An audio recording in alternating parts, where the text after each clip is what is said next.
And all eyes on Abuja today as the Central Bank of Nigeria's Monetary Policy Committee begins its latest two-day meeting. The stakes could not be higher. With the nation targeting a $1 trillion economy, the MPC is balancing the traditional levers of interest rates and inflation against a rapidly evolving digital frontier. Joining me now for this, we have Dr. Patrick Ejumedia as the head of research at SAMTOL. Joins me right here in the studio. It's great to have you. Yeah, good to see you. It's another one. Yeah. The first one. For the year 2026. For the year 2026, and I'm sure investors, analysts, we're all looking at this particular one. And, you know, definitely we had a hold in the last one coming from 2025. If you look at the key financial indicators, the rates are 27%, inflation for January 15.10%. Exactly. It's high. Exchange rate 1,346. Less than 1,350. You know, 91-day Nigerian Treasury bill about 15.84%. So I guess it looks good. Yeah. Ish. Yeah. It is. Looking at the numbers. No, numbers are good. Do you think this MPC decision, do you think they have a lot to worry about? Yes. This year? You know, they still have a lot to worry. And the worry revolves around three main things. One is the issue of the fact that inflation is still high. It hasn't met their target. Right. I think we've heard speculations about 9% or 12% by the end of this year. So that one is still there. There's also the concern about increased liquidity in the system, about 2 trillion, even though it's been volatile, but we've seen that volatility upward. So that's also a concern. Within the banking system. I think I saw up to 4 trillion at some point. Yeah, as far as at Friday, it was hovering around 2 trillion naira. 2 trillion? Yes, at Friday. Right. So that's still a concern for them. Then there's also a concern about, okay, if we do anything now, are we not going to take away these gains that we are seeing?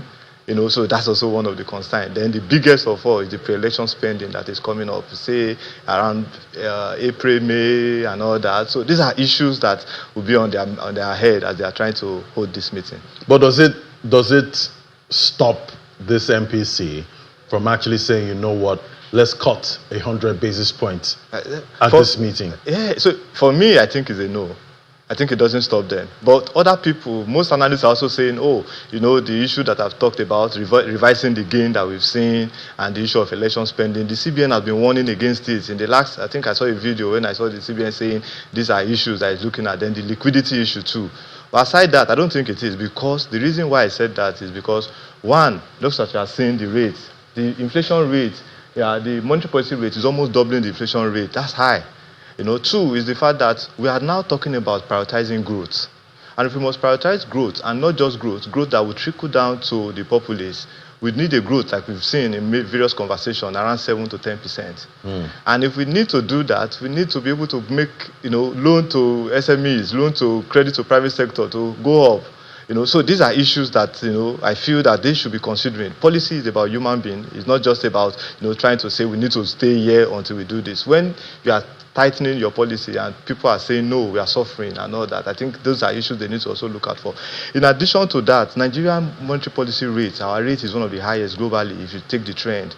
And I think if we do a 100 basis point cut or a 50 basis point cut, I don't think it's an issue we should be worrying about now, because despite that, we'll still get that significant FPI that we are getting that is helping us to stabilize the... So at one point, you know, talking about FPI, at what rate would you say, oh, the FPI will say, you know what, okay, this is not attractive anymore? It's simple. It depends on the interest rate differentials. When the interest rate differential is no more there, you know, or when this instability, you know, the political instability or the economic instability start rising in an economy, you know, even if your interest rate is high, foreign investors will not come because they are saying that the environment is not stable. But we have the stability in the environment, you know, and we have large gaps. So except that gap goes out, and there's increased political instability or economic instability, that's where they'll be like, you know what, we can't go there. It's not looking cute anymore. Exactly. All right, let's look at the market now.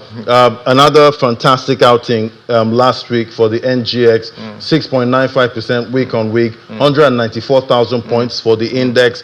I call it price discovery at this point, because these are levels we've not seen before. And we'll see more of it. Yeah, so this MPC meeting, does it change anything with the NGX, with the bullish sentiment we've seen so far? So two things are driving the market at the moment. One is the increased liquidity in the system that people are using, to now come to trade.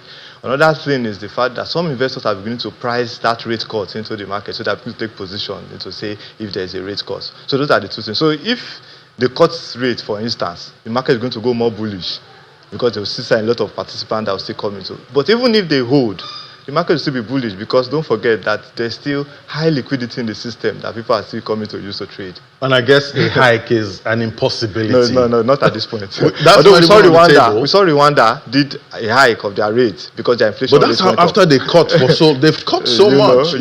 Other African countries. It leads to policy instability. So people begin to doubt your policy when you've cut, and after some time you are now coming to rise again. So it's important that you study, and that's why for me I think this is the best time for Nigeria to cut.